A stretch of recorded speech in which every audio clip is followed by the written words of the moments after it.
Por estos días la situación relacionada con la migración venezolana ha alcanzado pues un nuevo punto de preocupación. En el país hemos visto pues sonados casos delincuenciales, criminales, incluso relacionados con ciudadanos venezolanos, que por supuesto pues recordemos superan los aproximadamente 800.000 debido pues a lo que ya podemos calificar de una diáspora, de una tragedia humanitaria la que vive el hermano país bajo el yugo dictatorial de Nicolás Maduro, pero bueno, estos casos sin duda pues tienen consecuencias sociales bastante complejas, ¿no? Vemos en realidad desde audios falsos y advertencias falsas que se propagan por las redes sociales, ¿no? Que hablan de secuestros de niños, que hablan pues de, como repito, pues unos casos criminales terribles, y evidentemente esto está generando,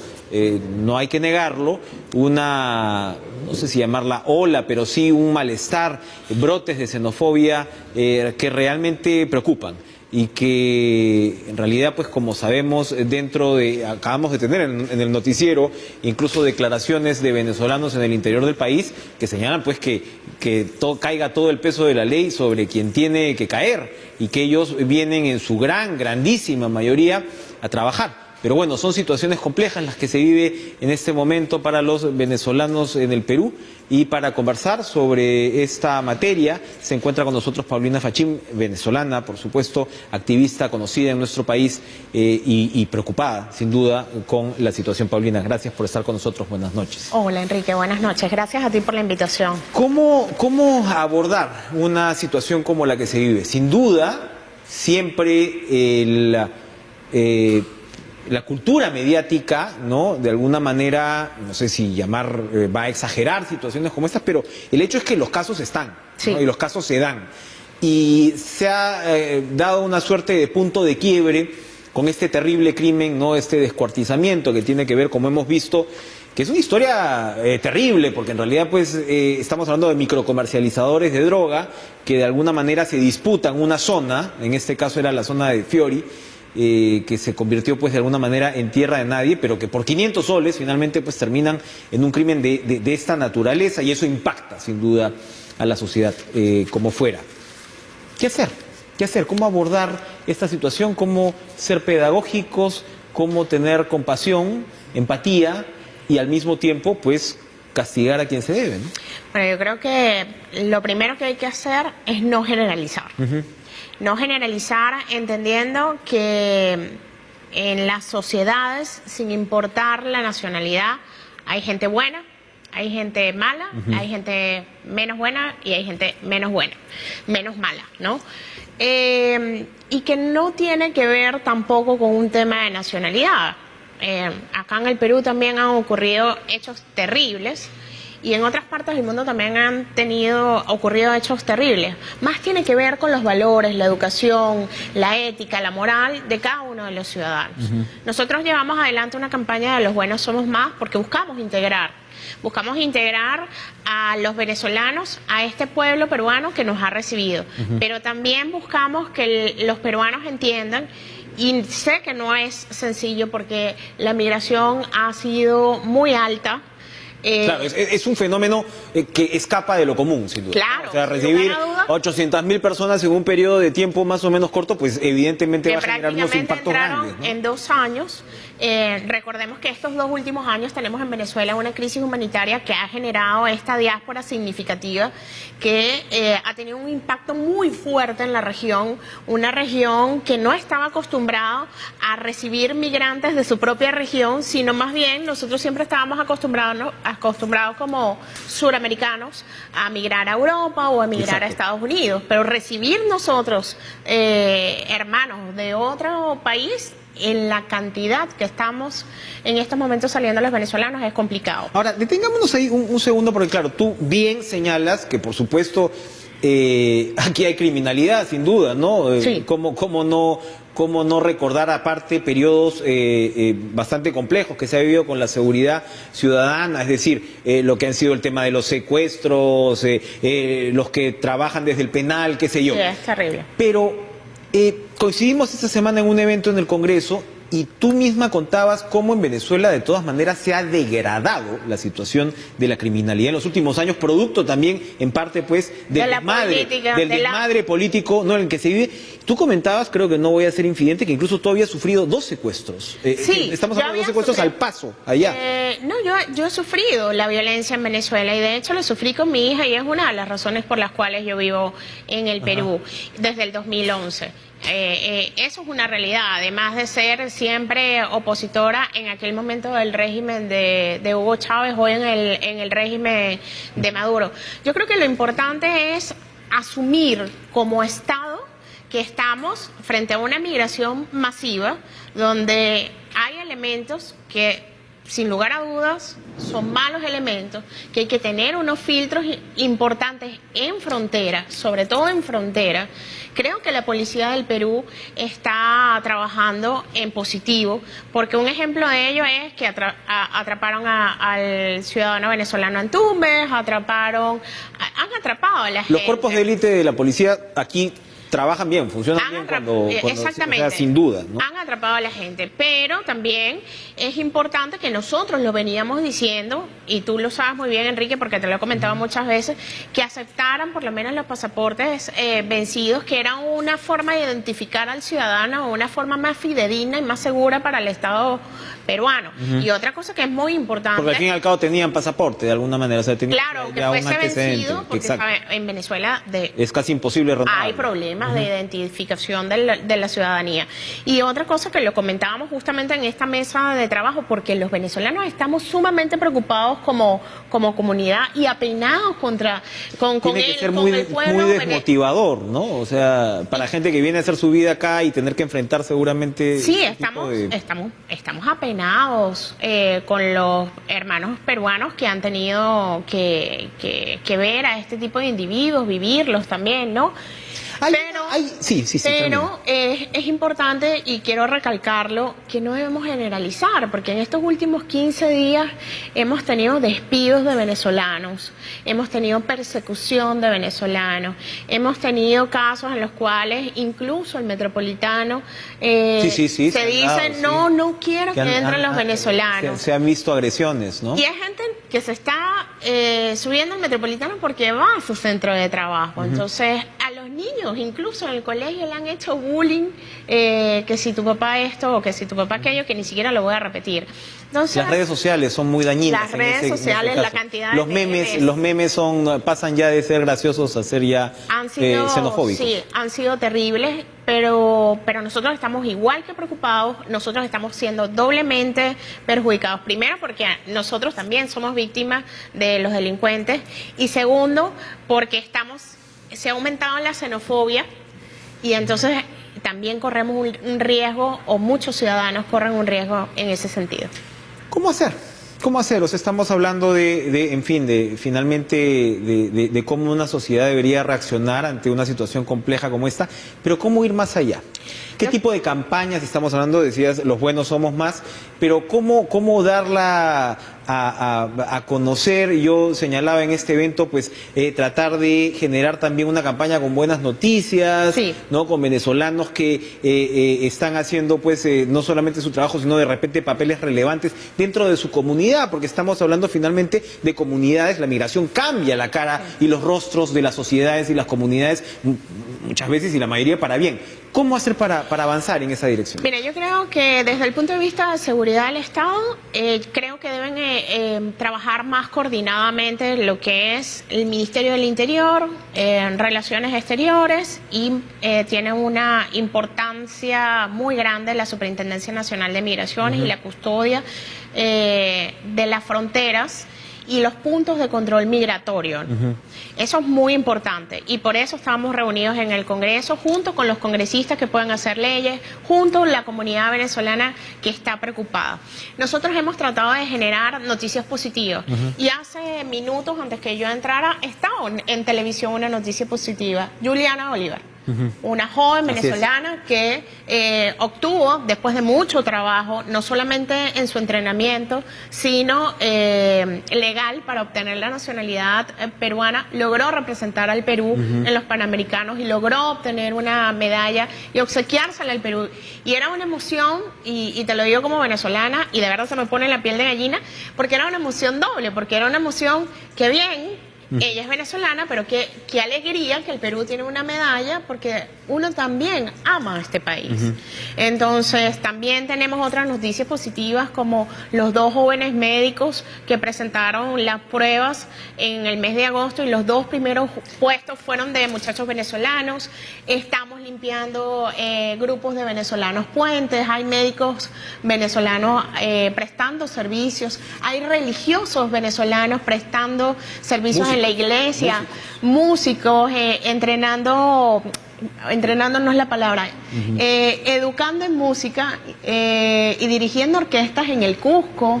O sea, hay mucha gente buena participando socialmente. Nosotros también hacemos jornadas, por ejemplo, de integración y de salud, donde le prestamos servicio médico a peruanos, a venezolanos, a todo aquel que lo necesite. Eso hay que darlo a conocer y reproducirlo y viralizarlo. Pero digamos que hay otro punto del que hemos hablado también varias veces, que era el del déficit de profesionales en el interior del país. Sí. Hace como un año ya lo he hablado contigo, lo he hablado con Oscar. Con Oscar Pérez. Oscar Pérez, ¿no? Y se suponía que el Estado iba a avanzar para poder ubicar los déficits de profesionales y cómo se podía cubrir esto. Hablábamos ese día pues que tienes pediatras, neurólogas vendiendo, ¿no? Pintando uñas o vendiendo, ¿no? Dulces en la calle.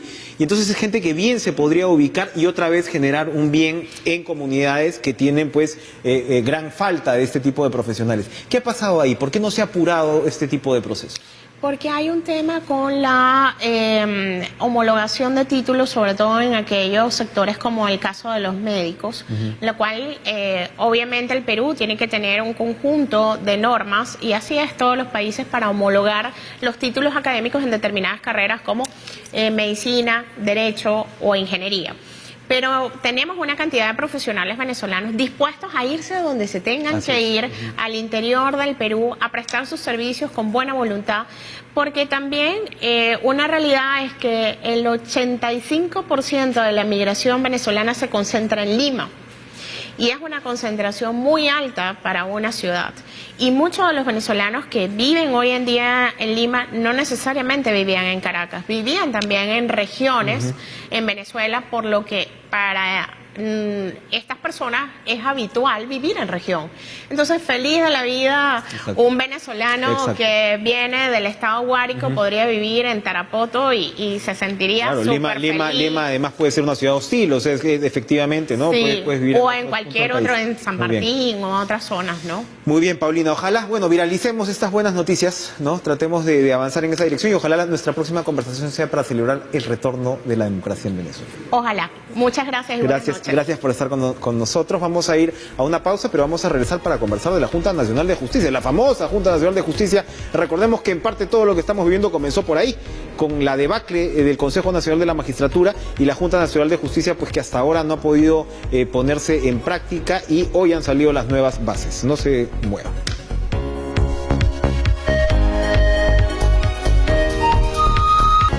Resumen ejecutivo: los famosos CNM audios que se publican el año pasado provocan el colapso del Consejo Nacional de la Magistratura, que ya venía pues con problemas. Recordemos, la entidad encargada de seleccionar, evaluar a los jueces, a los fiscales, pues importantísima, se cae, ¿no? Como consecuencia del escándalo se forma, como además ratificado en referéndum, la Junta Nacional de Justicia, ¿no? Se desata todo el proceso que de alguna manera vivimos hasta hoy, y cuando la comisión especial convoca finalmente a estos nuevos integrantes, lo que pasó fue que solamente pasó uno y resulta que tenía un proceso penal.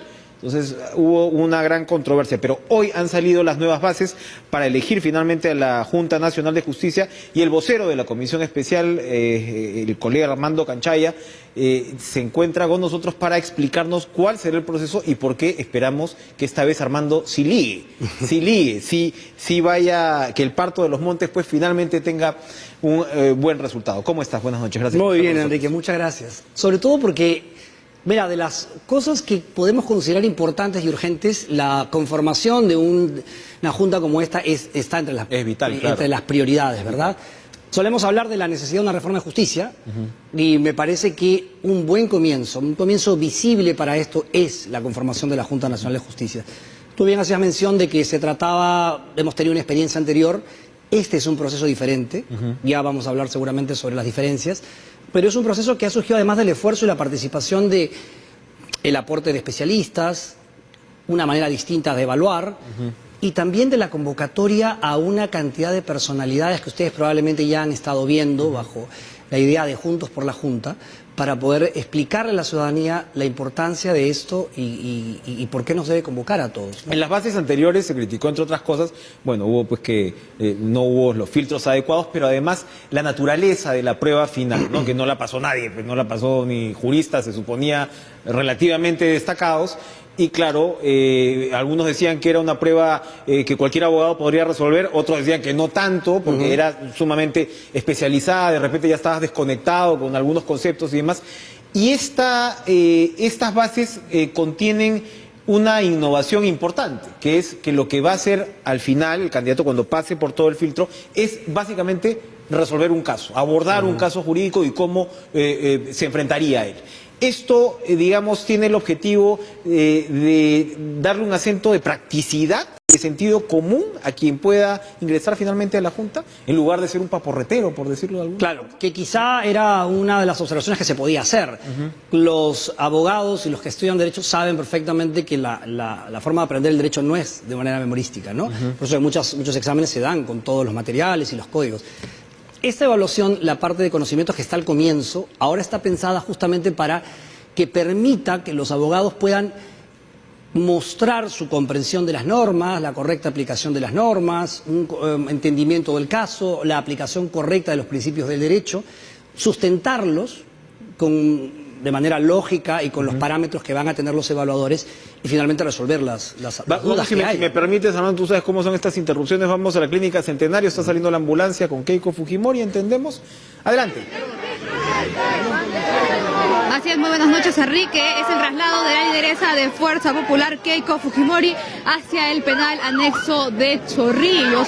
Este es el vehículo del INPE, la ambulancia, que está trasladando a Keiko Fujimori esta noche desde la Clínica Centenario en Pueblo Libre. Hay gran resguardo de la Policía Nacional del Perú y algunos simpatizantes también han llegado hasta este punto para mostrarle el respaldo a su lideresa Keiko Fujimori, quien tras una semana ya está retornando hacia el penal anexo de Chorrillos. Vemos el gran resguardo policial, son varios patrulleros quienes van detrás de la ambulancia del INPE y es de esta manera como se ha dado el traslado de Keiko Fujimori desde la Clínica Centenario hacia el penal anexo de Chorrillos. Vamos a mostrarles aquí también la Policía Nacional del Perú, que ha estado presente desde muy temprano custodiando esta clínica aquí en Pueblo Libre. Nosotros vamos a regresar a estudio con esta información. Adelante, Enrique. Gracias, Vanessa Sánchez, con el momento preciso del traslado de Keiko Fujimori. Volvemos con Armando Canchaya a la Junta Nacional de Justicia. Para llegar entonces a este punto, a este examen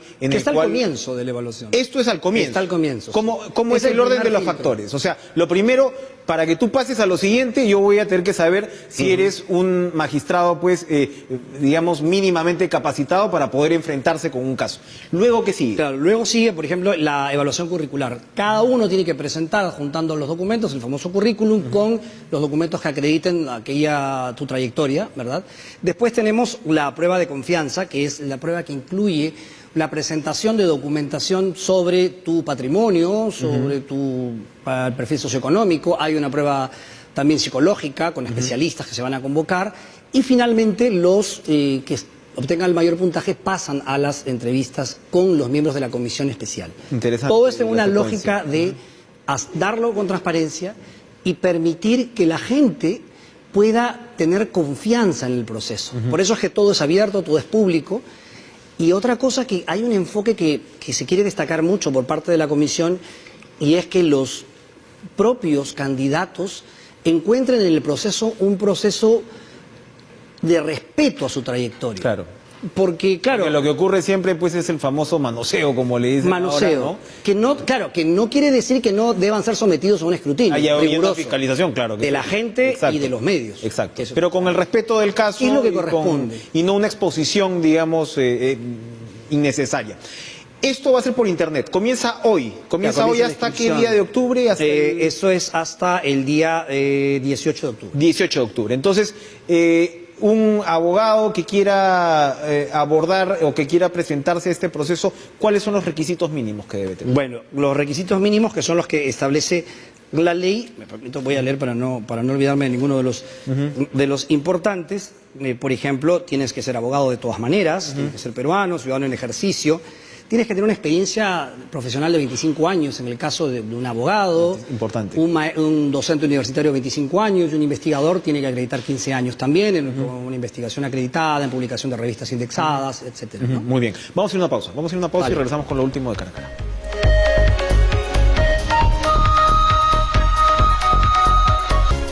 Conversamos sobre la Junta Nacional de Justicia con Armando Canchaya, vocero de la Comisión Especial. Y la pregunta, para ir terminando, para ir redondeando, Armando, la pregunta del millón. Son 6 integrantes los que tienen que llegar a este punto. Nos has explicado cuál va a ser el proceso.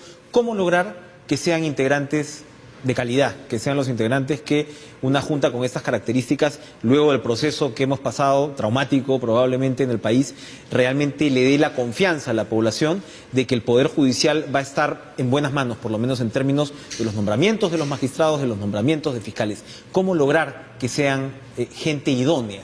¿Cómo no repetir un tema como el de los audios que hasta ahora siguen saliendo, ¿no? Ahora mismo pues a una candidata al Tribunal Constitucional ya le han sacado también su audio, parece ser con César Inostroza.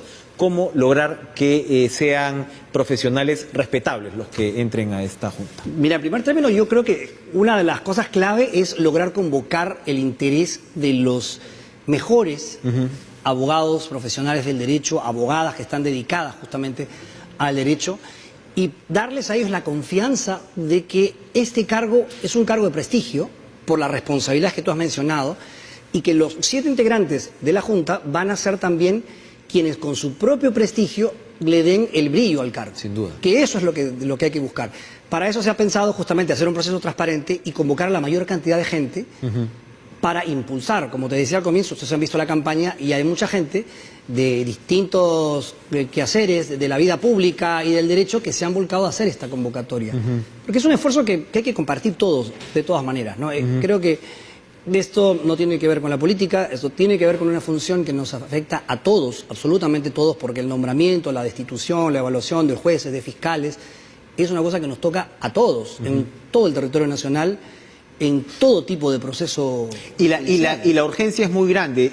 Bueno, hasta el 18 de octubre es la convocatoria. ¿Cuándo vamos a tener designados entonces a los miembros de la Junta? Bueno, ¿Cuándo se espera? El 6 de enero deben estar juramentando. 6 de enero. Esperamos los 7 integrantes de la Junta, luego de este proceso, que esperemos que tenga la mayor de la acogida y la mayor participación de todos, ¿no?